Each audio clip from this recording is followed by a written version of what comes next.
Water is a meditative medium that coordinates the movements and rhythms of every living thing and harmoniously connects it to the movement and rhythms of the total environment. As water is not only the medium of creation per se, but also an essential component of the human being and vital for the functioning of all electric processes in the body, it is imperative that we understand how to consciously and constructively influence it. Water is characterized by its extraordinary sensitivity.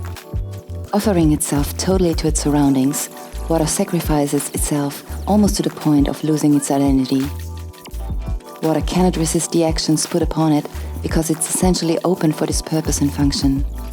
So our task as yoga teachers is not only to protect this element wherever we can, but also to understand its true and precious nature and inherent characteristics.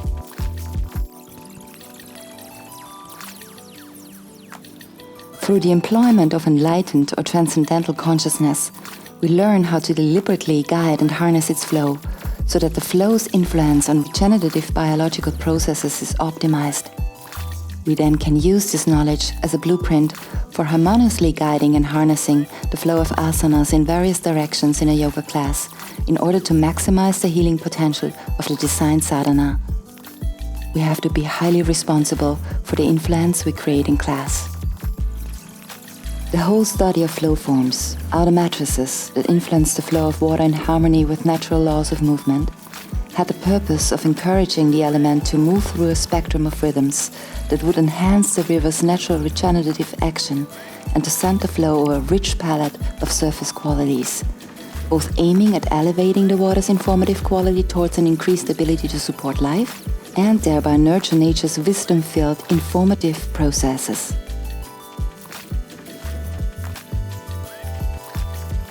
Polarity is fundamental to all physical life on Earth. Without polarity, no physical manifestation of a created world would be possible. Balance between the two opposite tendencies has constantly to be re-established, and in fact it is this continuous adjustment of proportions between opposites, pratikriyasana, counterposes, that generates real movement. These attempts are repeated over time, so equilibrium can be established, and the balancing movements will lead to a certain rhythm. Rhythm always is the maintenance of a particular pattern of movement, albeit one which is ever shifting, but usually within given limits. The organism maintains its identity, but follows a changing rhythmical pattern. Rhythms always reveal the signature of an individual organism. If this process is interfered with an overly disruptive way, the very existence of the organism can be threatened. Bhava during a class. When is enough enough? How do we proceed intuitively when the energy of the whole class changes abruptly? Our aim and intention is always to establish on the one hand the influence of rhythms in general, and on the other hand working deliberately with specific rhythms that will bring about a healing and revitalizing process. Whatever changes occur within an individual, these will be carried on into the environment and influence regenerative biological processes there.